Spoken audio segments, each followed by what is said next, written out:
And I think we could probably go ahead and get started, and then I'll just keep an eye on the waiting room and let folks in if more people Yeah. show up. But thanks to those who have joined us tonight, this evening. And my name's Katie Marshall. I'm the director at McCrosty Arts Center. And we're really glad you could be here with us for our monthly artist talk. And we're really excited to feature Monika Lawrence this month. Her exhibit, Beyond Whiteness, is on display in our Minnesota gallery this month. And that is up through the end of February. So you can see that in the gallery, or you can also visit the website and see a virtual slideshow of the exhibit as well. And we want to give a shout out to our exhibit sponsors this month, Oak Hill Assisted Living. Thanks for supporting our exhibit program and sponsoring the exhibit this month. So I believe that is all the business I have to take care of tonight. I don't need to tell anyone where the restrooms are or anything about refreshments. You're on your own. But Monika did say that she's more than happy to have people ask questions throughout. So feel free, if something comes up, it'll just be kind of free flowing. Just feel free to ask a question. Like I said, you can unmute at any time, turn your cameras on if you'd like, or feel free to relax and keep them off. So with that, I guess I will just hand it over to Monika. And once again, thanks everyone for joining us. Yeah, again, thank you for, coming or joining us here in this Zoom room. I'm so happy for having the opportunity. Of course, it would be much better to be there at the gallery and to meet there, but I'm also thankful for having this option to meet at least virtually and maybe have a little conversation. So maybe I tell a little bit about myself and yeah, again, if you have any questions, just interrupt me and then we see how we go along. So I am a photographer and I am an adjunct teacher at Bemidji State University. I teach photography and photojournalism there. And I also freelance for NPR News. And so that's basically what fills my day. It's teaching and then also working on my own projects, of course. So I grew up in East Germany, and I have 3 siblings, 2 brothers and a sister. And so together with my parents, so 6 people in a relatively small apartment, we actually spent as kids a lot of time outside, and there were lots of beautiful forests nearby. And so this is basically where my big playgrounds were. And I think this is where the roots were laid in me, not just to love being outside, being outdoors, and having love for what we call Heimat, so my homeland. But I think this also then translates later into my work on the themes that I photograph. And since in the 80s, I've started to see, not just me, but many people across Europe started to see forests die because of acidic rain. This was also where I started to kind of have a more critical view on things that happen around me. So in many respects. So I started out as a teacher, and after the political change in Germany, I moved into social work. I worked a few years at a youth center and then for 13 years at a university in the social work department. And this work brought me to a social workers conference in Dubrovnik in 2004. And this is where a geographer named Mark Lawrence showed up. and so we fell in love there in beautiful Croatia, and had kind of for about 2 years kind of a remote relationship. We met in Africa a year later, and then I made a decision then I want to live with this guy, and so I moved to Bemidji, and this brought me here to Bemidji. Um, as a kid or as a teenager, let's say as a young person, I loved the arts. I loved all kinds of arts, music, classical music, opera, paintings, dance, but I never considered myself as an artist. That was, the other people. So, and I always wanted to be a teacher, and I became a teacher. But then things changed slowly, and it's started when in the mid 90s, I bought myself my first real camera. It was a Canon film camera back then still. And so I started to explore everything around me with the camera, totally not understanding what I'm doing because I had not taken classes. So I started then taking classes, but I have no formal education in photography. So I'm mostly self exploring, which is a huge waste of time. That's what I tell my students. It's so much better, so much more effective to take classes actually, and so that you can explore things with more understanding. Or yeah. I took some classes in two Berlin schools of photography, but these were more weekend seminars, so no formal education. The other big change that brought me to actually do art was that for some years, a few years before I left Germany, I was also part of a dance company. So, and because we had the luck to have a wonderful choreographer, crazy woman from Sicily, who showed up in the town where I used to live. It's a town called Erfurt. This is south of Berlin, about 200,000 people. And this was for me, I think, the first time where I changed sides. I was not just taking in art or consuming art. I was becoming part of that process. And I actually was on stage and had all these wonderful experience and the excitement. And but I also knew that dance would probably not be my future because I started this when other dancers actually stopped their professional career.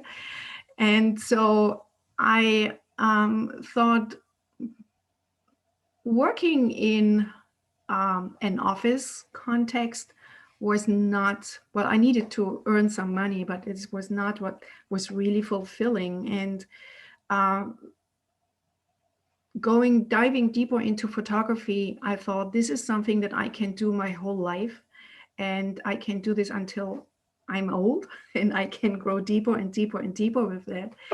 And once I moved to Bemidji, I basically had to reinvent myself and what I'm doing, and who I am, and what's my place here. First 2 years, I was not able to work yet because of immigration regulations. But Mark was the one who, not just, well, with his endless patience, gave me this space to grow deeper into photography, and also the means. Yeah, and then there were the winters in Bemidji, the winters of Minnesota. I mean, the first few years, I was actually afraid of those winters because I always thought, what happens when the heating is not working? I mean, Texas right now.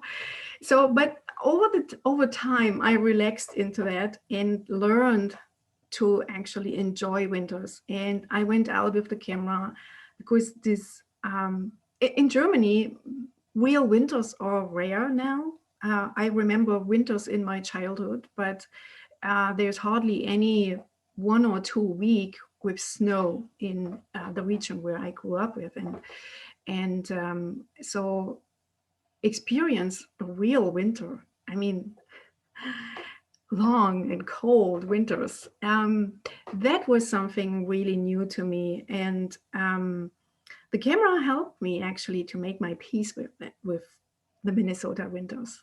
So I, at some point, noticed that I love being out in the blizzard with the camera, with my hands freezing. And I learned also how to deal, how to handle that, and how to take care of myself, of course, because yes, I wanted to survive that.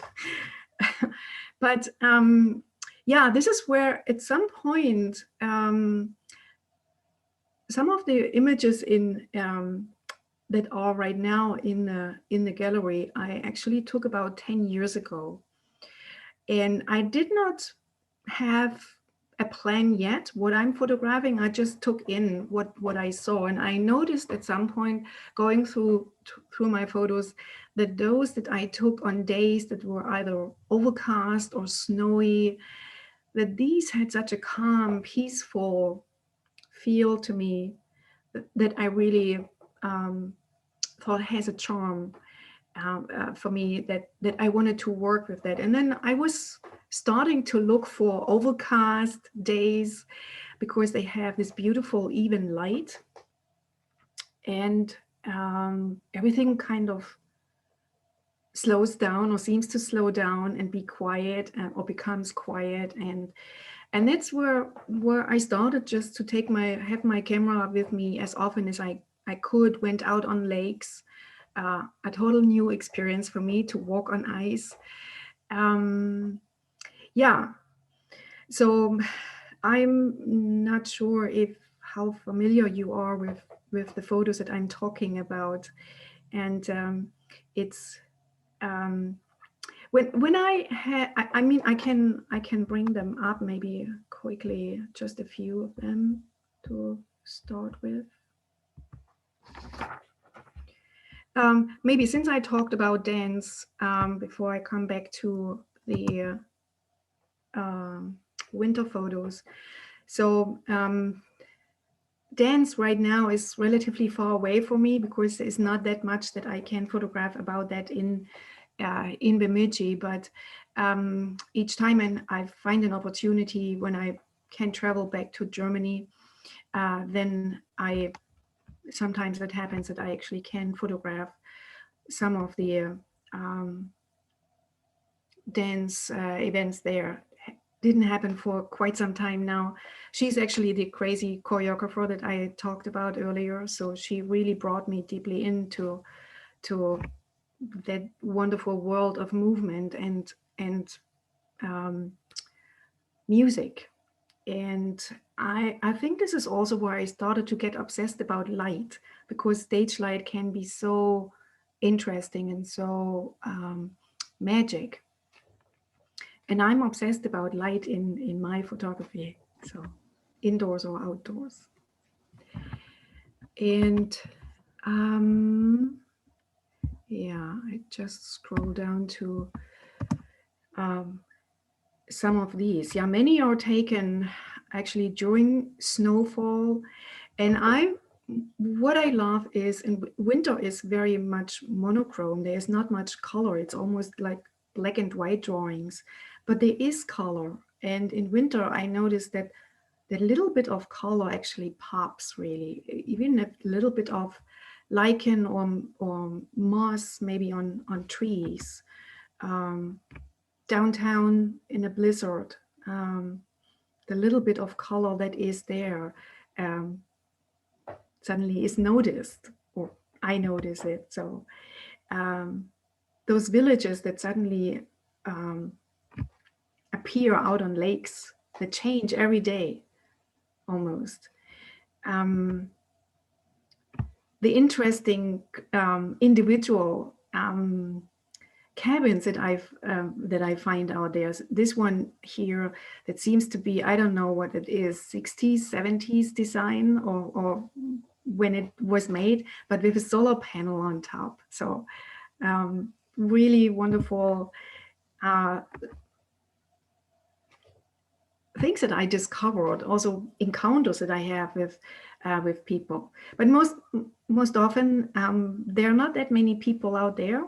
So many of my images seem to be empty, maybe, of people, but people might be also inside their cabins fishing, or here there are some firefighters setting up a training kind of basin for ice rescue. So they have to do this in winter in the coldest temperatures. Of course, they have their suits, but yeah, quiet moments where everything seems to disappear into white, and hence also the title Beyond Whiteness, because for me it's more than just snow. It's the graphics that I see, the moods. Also, here I'm standing.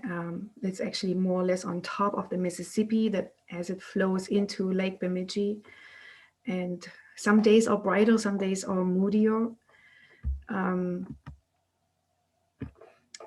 The return of spring with the first geese. Oh no, these are ducks. No, geese. I don't know. It was a very, very unpleasantly cold and wet day in April, but it has a charm to me.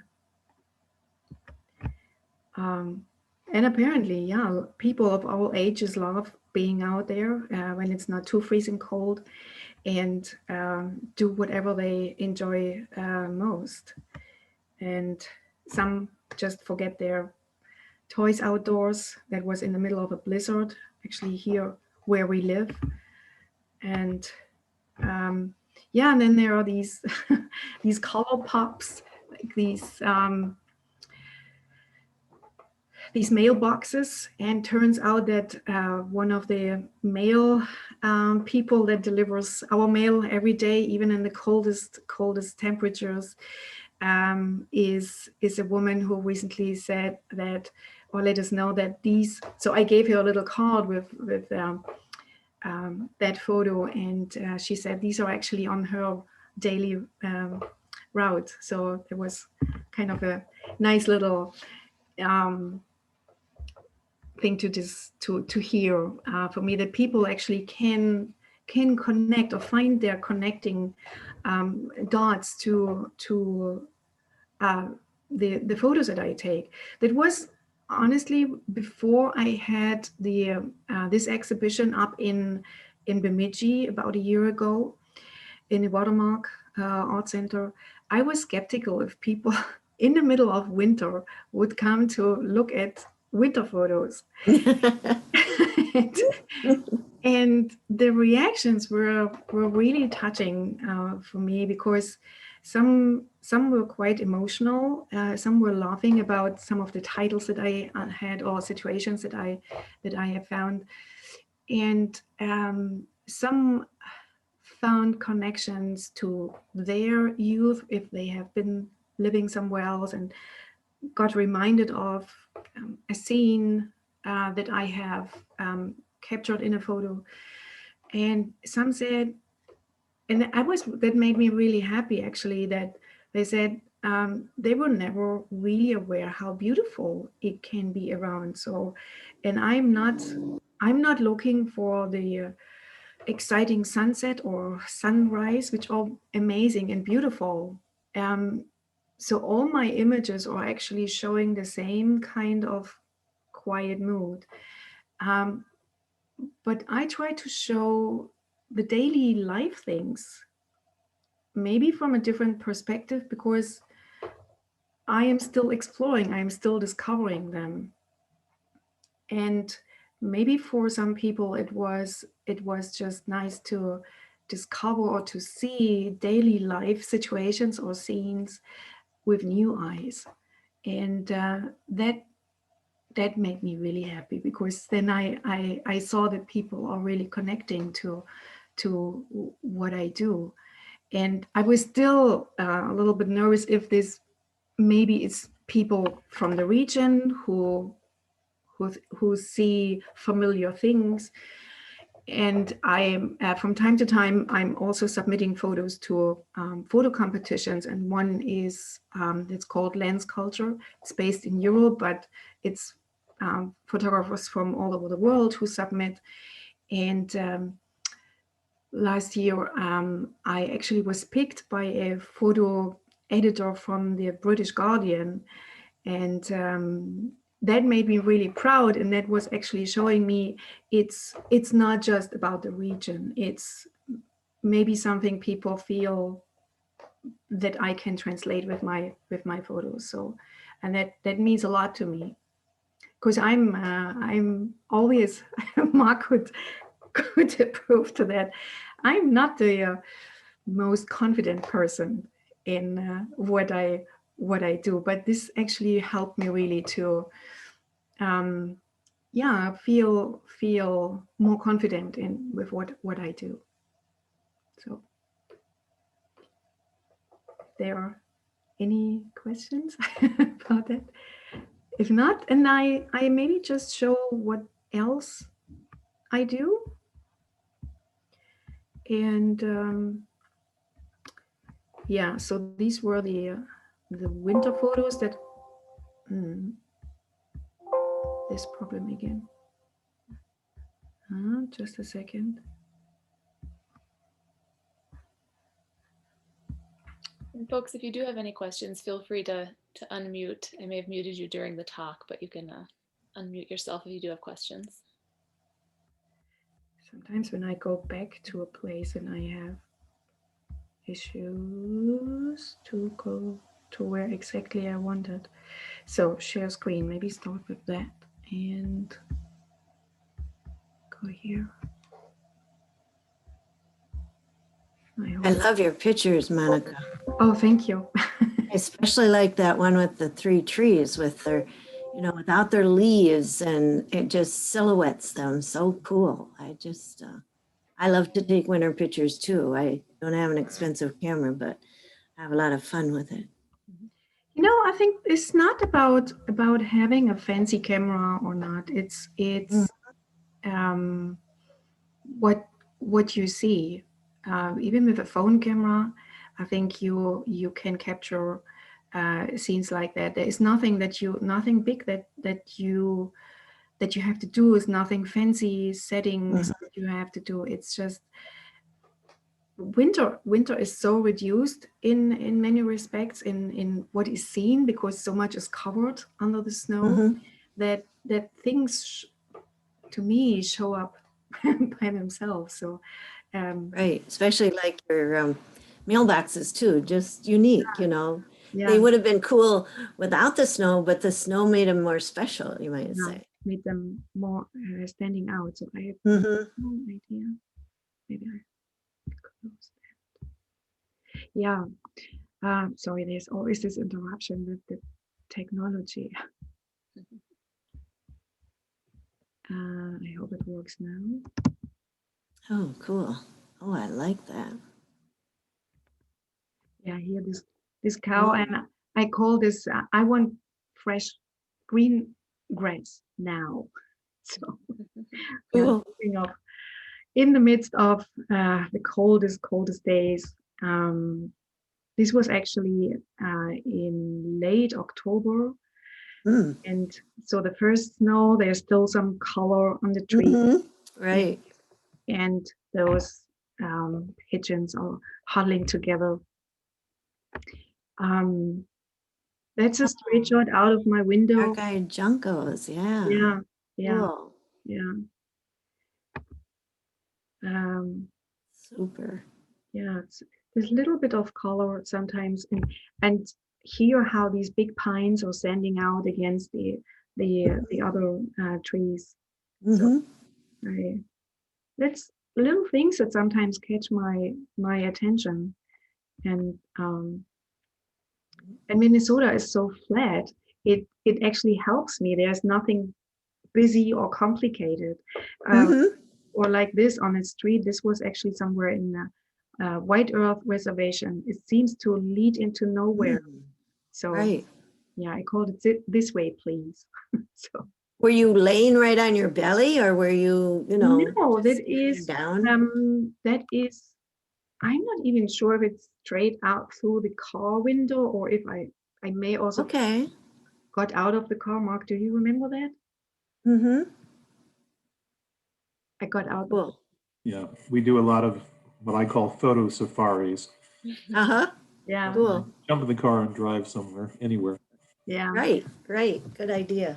He's always so helpful with that, and I'm always worried that he's bored when we do that, because it's I can never predict what I discover, and even if I go to that same place the next day, it may look totally different, and I don't find that again. Mm-hmm. Yeah. Right. So this is how light changes, how weather changes. Yeah. Yeah. Oh, And look at that. Wow. yeah. Mm. I was actually hesitant to put this into the selection for Really? How come? the gallery. Yeah, I don't know, because I thought maybe it's not as quiet as the others. It's a little bit different, Mm-hmm. but people wanted that. Right, So right. Yep. it's so, and it's also interesting for me how people react. So it's I yeah. always thought it looked more like a painting, this one. Yes, exactly. Yeah. I Mhm. love the snow coming down and Yeah. it's just unique. Yeah. Yeah. Wow. And there was a kind of shooting straight into the sky where it was just a snowy sky and nothing else. Mm-hmm. And the advantage, of course, when I take photos is I can take what I photographed, I can take it totally out of context. So here it's really just that eagle in that beautiful moment with the Mm-hmm. feathers and everything. But it actually um, it was just flying up from a roadkill. Mm-hmm. So Cool. it's a context here, but I didn't want it to show that. And I just actually, when it flew up, I just followed it with the camera, and that is how it happened. So Perfect. Yeah. um, You were there at the right time with the camera. yeah, it's a lot of luck. I mean, yeah, with animals, it's a lot of luck. I mean, the mailboxes, I can walk around, and Mm-hmm. and take my time until I feel now it's the right angle. Here I have to react, yeah, and it works or not. So it's That's the great thing on digital because you don't have to wait a week to check out your film, Oh what yeah, you that's used true. to. Yes, Yeah. yeah, you say it directly, yeah. So I'm afraid if I go out, I'll see what else is coming. Maybe I Cool. quickly go back. Sorry, I do it this way. Mm-hmm. I'm afraid when I go out, then I run into technical problems again. So I'm quickly sorry for that. So I was here. So yeah, maybe a little bit what else I do. So I mentioned that I'm also freelancing for NPR News. So used to say I'm taking photos for radio, but of course they have a website, and so and there so the NPR people send me off to all sorts of events that are going on, and so this also helped me actually to ground myself in Minnesota, to learn about Minnesota and Minnesotans. And I met so many interesting people, like this woman here. She's barely, I don't know, half a meter. Oh, what is it in inch? I don't know, 3 feet tall. So she has a serious condition, sits in a wheelchair, and she uses a violin like a cello and Cool. music. And she before that had won an award and was then part of an outreach program for kids in schools. And so she was here in Bemidji in the middle school, and within shortest times kids were up and dancing around her. It was Cool. so amazing. Wow. Yeah. There are also difficult assignments sometimes. So here I met a family who just had lost a daughter who was 5 months pregnant to the opioid, to an overdose. Mm. And so they were willing to talk about that. And typically, when I come from assignments, I have anywhere between 100 and 500 photos. I came home that day with 16 photos. So that is difficult to do, but also important, I think, Right. to do. Yeah. Here I was with researchers out in Itasca Lake, Itasca State Park, and they were trying to capture little bats who are suffering from what's called white nose syndrome. Oh, yeah. That's a fungus that unfortunately came over from Europe, and while the bats there are through evolution have developed a resistance against this fungus, the bats here have not, and it came from the East Coast and is now also has reached Minnesota and is killing bat populations on a tragically high rate. So, and they are trying to figure out what the situation is and what can be done about that. So there was kind of a cool assignment out in the fields. Here I am with hunters out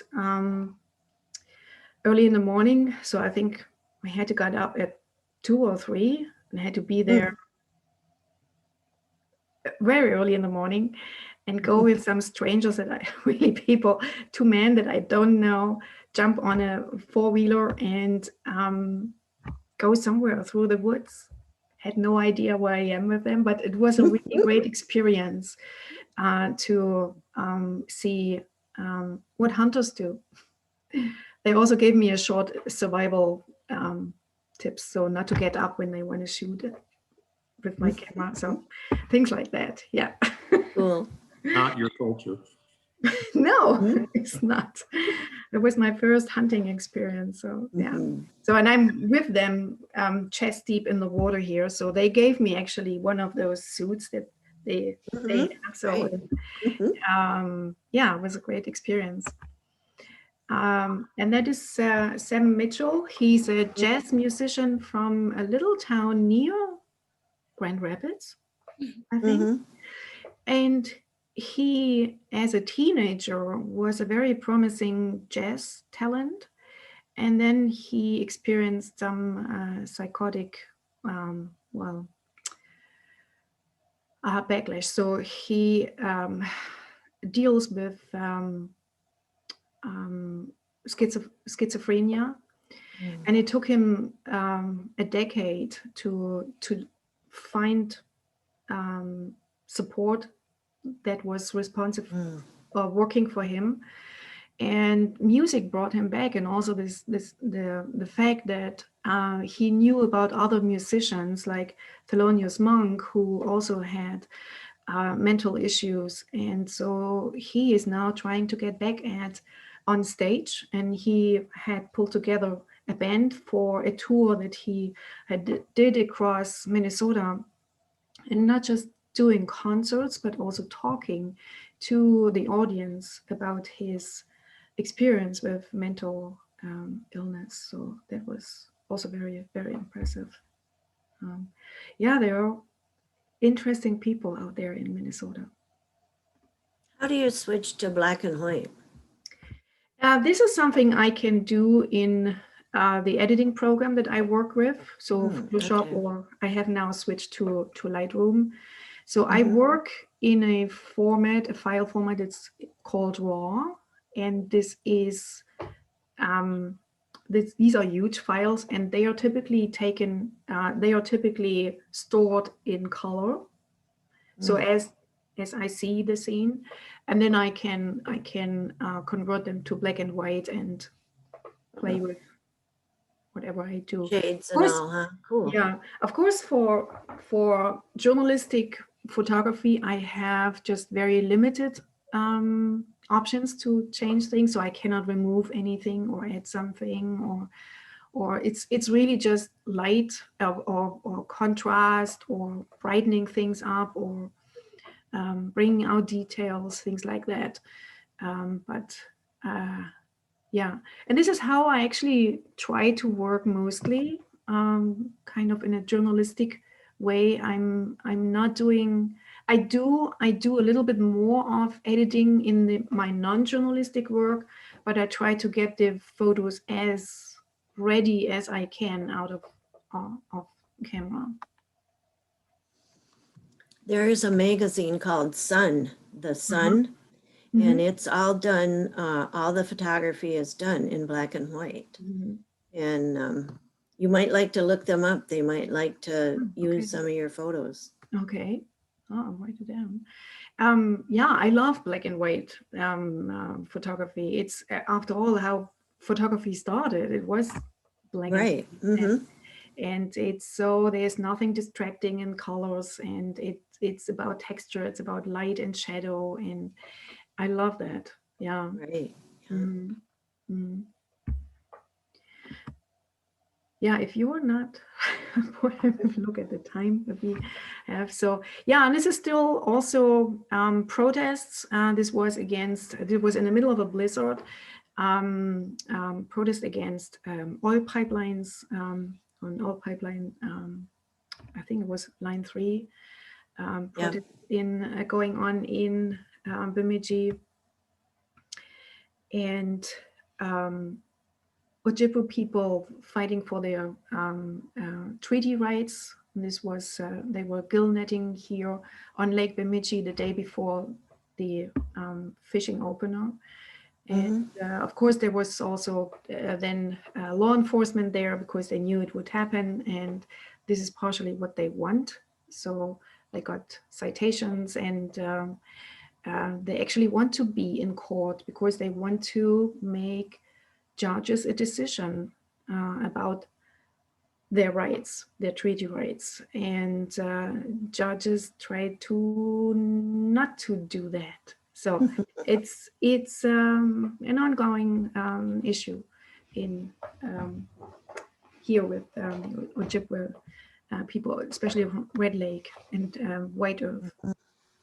There's a group in Grand Rapids that I'm a part of, Earth Circle, and we join with them whenever we can. Mhm. Mhm.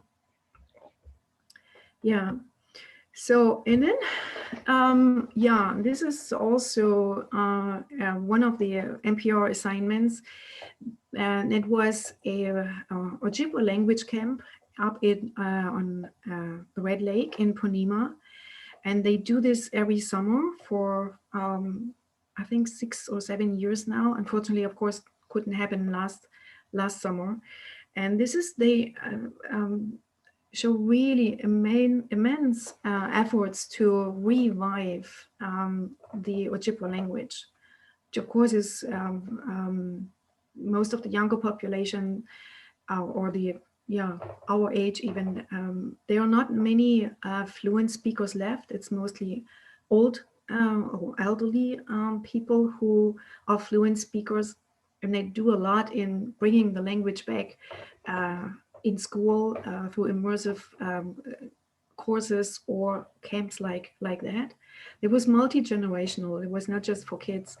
And right now there's actually big concern because of COVID and elderly people especially in danger that with them the language might not disappear. I think that right now they have a lot. As I said, that for some years now, there are big efforts to revive the Ojibwe language in the region, and it was such a joy for me to be there and just observe them in games that they do, so traditional games. This is Elizabeth Kingbird. She's telling here the story of the 3 little pigs in Ojibwe, and kids just having a good day, a good time there, and they're doing games. And again, there was so much. I think the stereotypical image of Ojibwe people or Native American is that they are every day dealing with their problems, and they are all problems, and it's alcohol and it's drugs and it's unemployment. and it's violence, and all these problems exist, but they are not the only people who have these problems. And there are also people who love their children, who have a lot of fun, who have tremendous humor. And this is just what I wanted to show with these images. And I, as I said, from time to time, I submit photos to competitions, and there is one that is called The Fence, and it started in New York several years ago, and they are now, so you can submit images to certain themes like animals, people, children at play, landscape, whatever that might be. And I submitted to play because I thought this is, for me, kind of covering that topic. It was so playful, everything. And kind of, again, I wanted to help to kind of bust this stereotype about Native American people. Yeah. And I didn't make it into the national exhibit. So they have exhibits in major cities from Seattle to New York to Houston to Denver, and so. But there is, for the first time, Fargo Moorhead was becoming part of it with some regional artists that also got a chance to be shown there, and I made it there. So and that was really great to see my photos printed.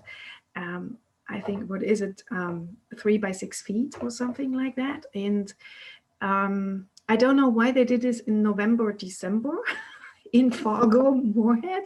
It's not the most comfy time to be out there.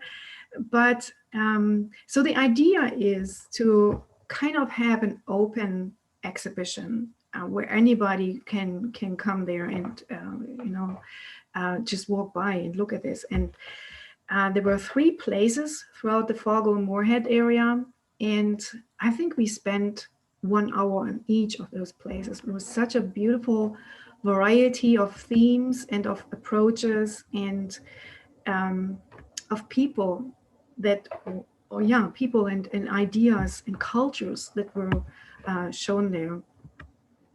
And I mean, what a beautiful Wow. space for an exhibition. Yeah. Mhm. Most remote I have seen, but really, really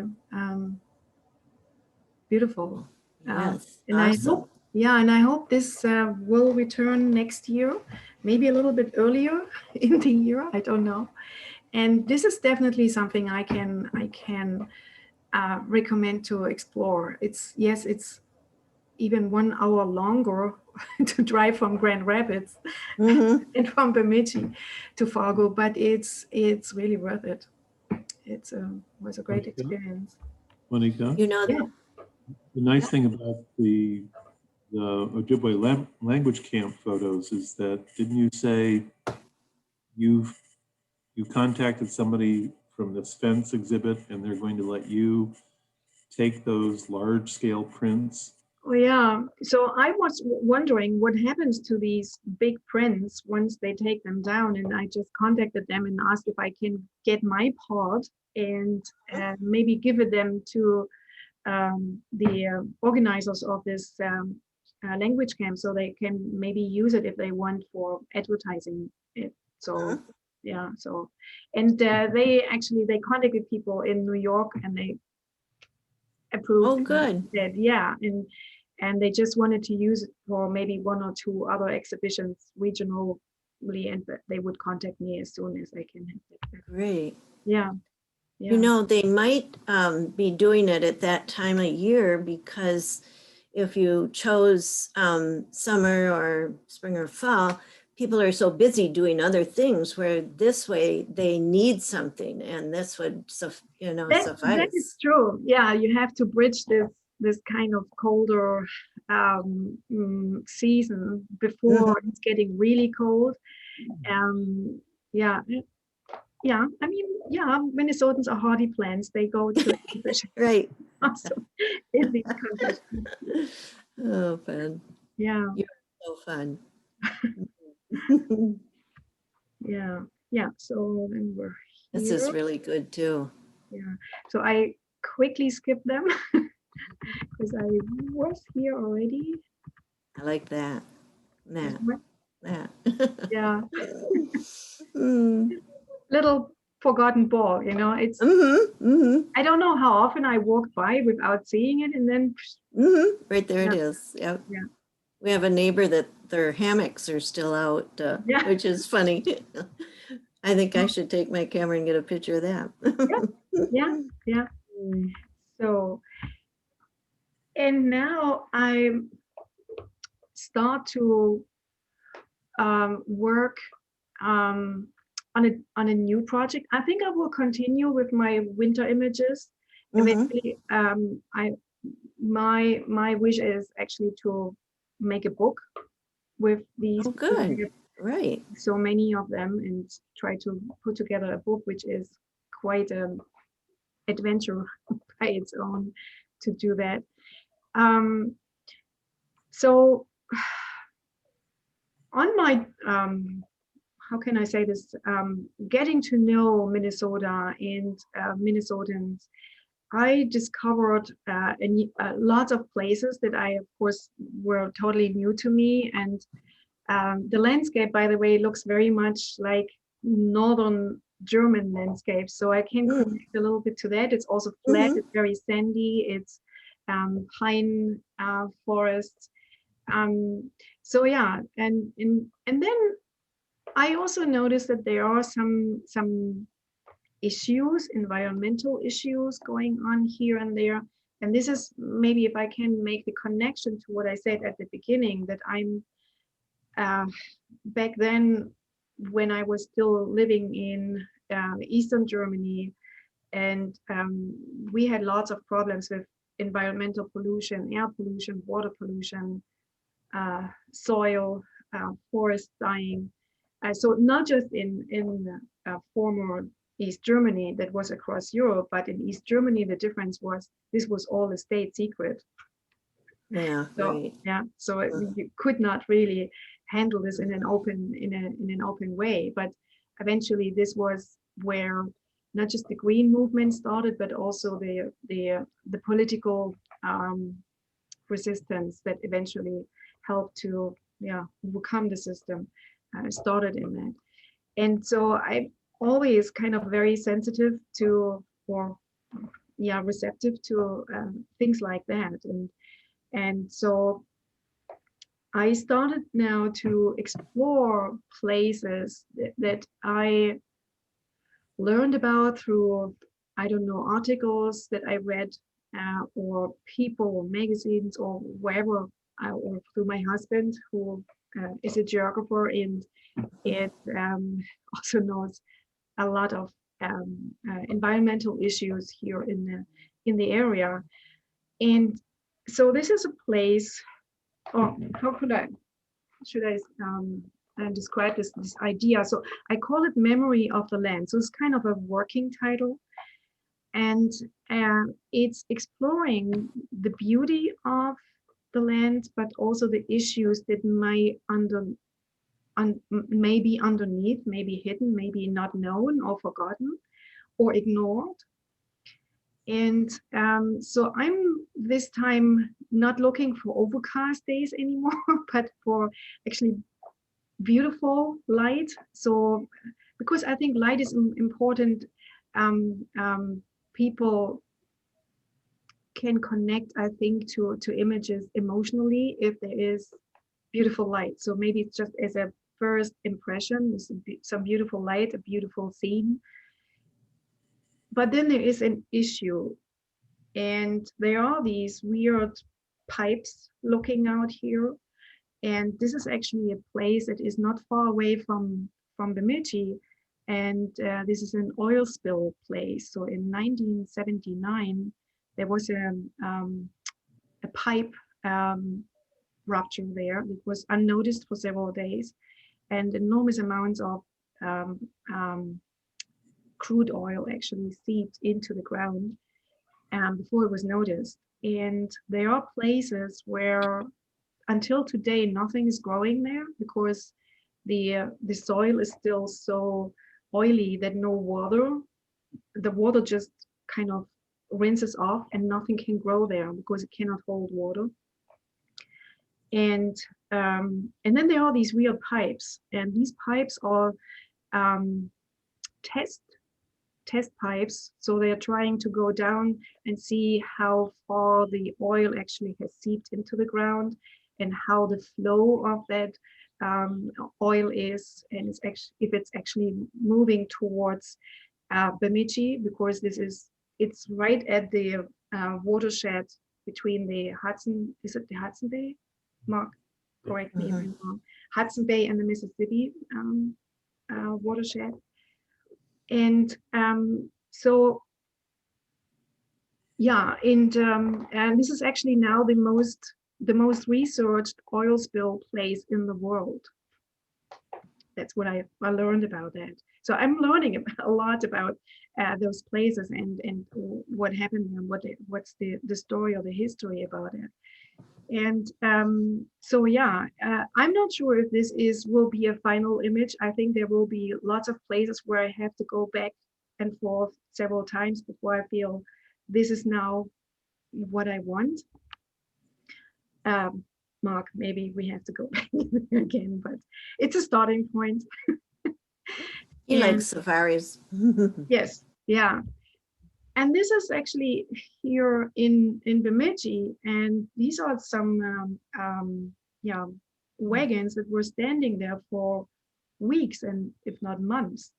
And I don't know how often I walked or drove with my bike past until I noticed this Justice for George Floyd and Hodel Sherrill words on that card, and that kind of struck me because I mean, well, know what happened during summer, but I had not heard about, and everybody knows who George Floyd is, but I hadn't heard about Hodel Sherrill, and I found out that this was a young Afro-American who died in prison in Bemidji, in jail in Bemidji, and he had a health condition that was not taken seriously, and he died under horrible conditions. And so this shocked me really, and I don't know how often I went back to that place and always chasing for the most intriguing light.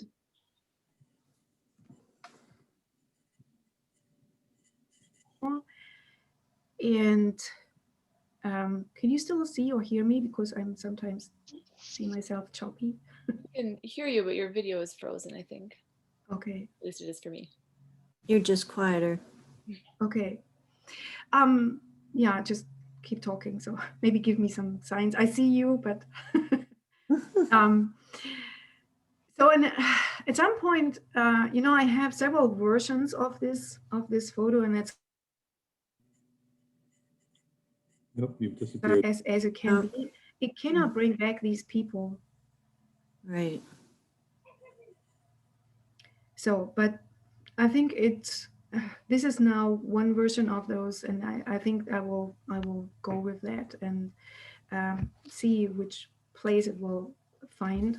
And it's just, I thought somebody has decided to write it on these wagons, and who knows where these wagons are now, and driving or moving with these names on through across the country.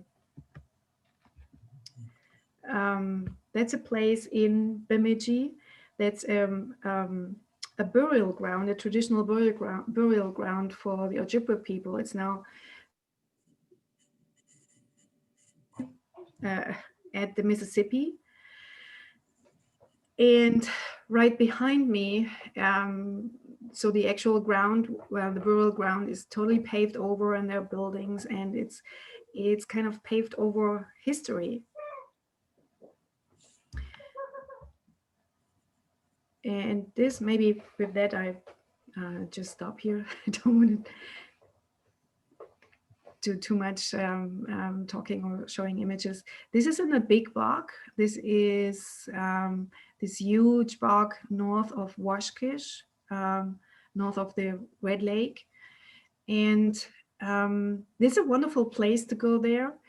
And what I noticed is that there is a straight line cut through that bog, and a straight line in a bog is not a natural line. And what I learned was that more than 100 years ago, farmers tried to drain that bog, which is just so huge. I think it would never be possible to do that. And it indeed failed, but that straight line is still there because the bog is such a sensitive ecosystem. And in these in this rough climate, it just takes ages before things are growing back. And so this is like a scar, it's still there. Mm-hmm. But my point is not that I want to, I stop sharing now. Oh. I think now can you still hear me? I can Yes. hear you. Yeah, okay. I don't know what's going on here. So I want to stop sharing, but it's somehow frozen. Anyway, I just keep talking. So I do not want to point fingers, on issues that are there. There are issues everywhere in the world. I think I want to also not just raise awareness for that, but maybe start conversations about what's underneath our feet and the land, how it changed, how it was changed through people. I think this is on the core of what I actually do, is not just photographing landscapes, but actually maybe the environment and people and the interaction between people with the environment, in the environment. So this is I think where I want to it does not, I cannot come back. It's weird. That's the beauty, I think, okay. of your photography is it's a silent message, that you're able to help the environment by, having the pictures and they tell the story. Yeah. It would be great if this would be kind of perceived like that, because I do not want to add to the division and to I do not want to bring in more contrast or heated discussions, but just conversations and maybe thinking about the places and how precious the places are, and then there is a long and deep history connected to the land. So I mean, we all know it didn't start with the Europeans coming over here. So there's a long history before that, and this needs to be seen and heard too. So yeah, this is, I think, where I want to work on quite a bit. Are you still here? Yeah, we're still here. We're just listening. Okay. Anyone else have any questions?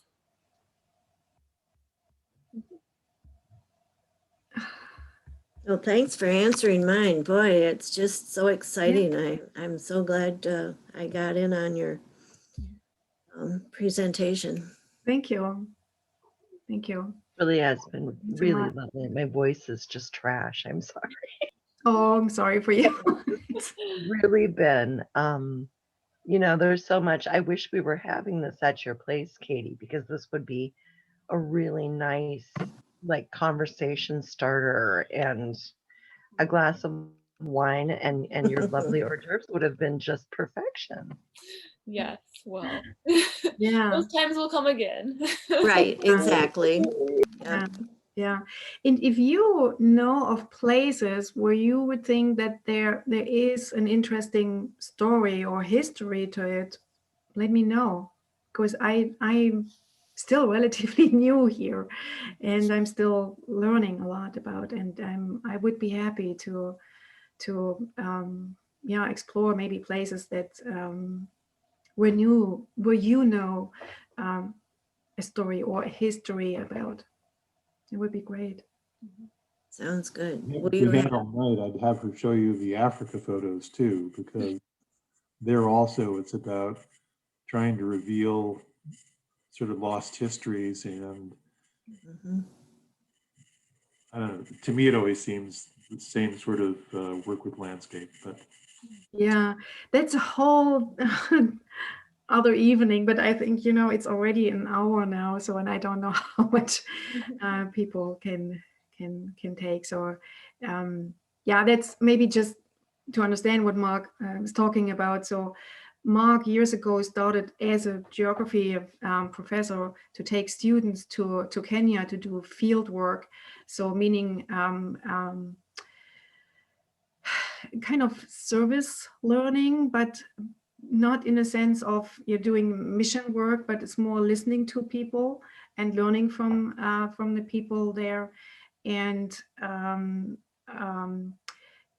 trying to understand the difficult heritage from colonial times that still means that people there have to deal with land grabbing issues from big companies that are, you know, seated in London and are big producing sisal there, and people are evicted from their lands. And it's, well, it's a it's a whole chapter by itself. But at some point I went with Mark and started my own project there, and I wanted to do a photo project with kids. So took used cameras that people donated, so little point and shoot cameras, and taught them just how to take pictures and how to frame and things like that. So nothing really technical.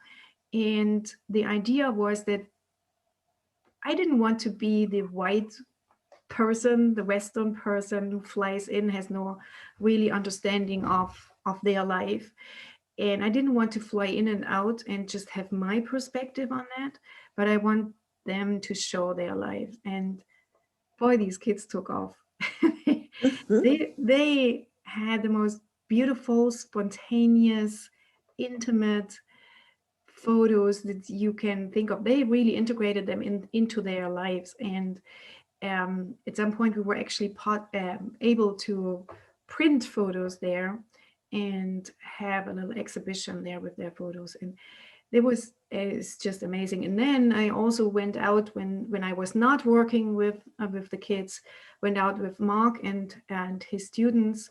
So it's typically at least an hour walk to go to people in the heat of Kenya, and difficult terrain sometimes, and having interviews several hours with them. And so then I took portraits of the people, mostly elderly people, that yeah, Mark and his students did interviews with. And yeah, the connection to the land, it's always about the connection to the land. So yeah.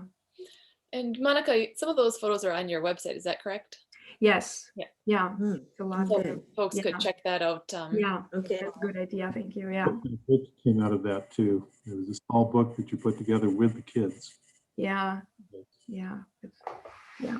And they were actually, I tried to sell some of those books, and then when I came back 2 years later, so we tried to go every other year. It's not possible now. So last time we were there was 2017, and well, they probably have grown a lot now. and and with the proceeds from some donations and some and from the book, they were actually able to build a community kitchen. And the kids were so proud that it was through their photos that they could do this for their community. So yeah. You had a really nice way of telling them how much they had done by sitting them all down and then asking the kids, how much can you buy for 1 shilling? And they all know the answer. Then you asked, how much can you buy for 10 shillings? Okay, they kind of knew. And she kept going, adding zeros, until she finally reached the amount that they had managed to raise. And they had, beyond their imagination, what they could do with that money. Now Wow. they can see the kitchen. Mhm, Cool. mhm. Yeah. Awesome. Well, I am conscious of our time this evening, Yes. and I know the folks, well, some of us, I know I'm on the hook for making dinner yet tonight, so I probably better Yeah. get, I better wrap this up. Feeling it too, yeah. Yeah. But I appreciate everyone being here, and Monica, I really appreciate your time and you sharing your work with us in your exhibit this month. And just wanted to remind folks you can still just stop in and see it in person at the MAC. We're open Wednesday through Saturday, 10 to 4, and it'll be up through the end of the month. Mhm. You can also check it out on the website, and we link to Monica's website, I believe, as well. So if you want to see more photos that are beyond the Beyond Whiteness project, if you've had enough winter and want to check out some other things as well. So yeah, so thanks again to everyone. Have a great night, and we'll see Thank you you around. for your Right. questions. Thank you. Thank you. Have a good night and stay Okay. warm. Yes. Yep.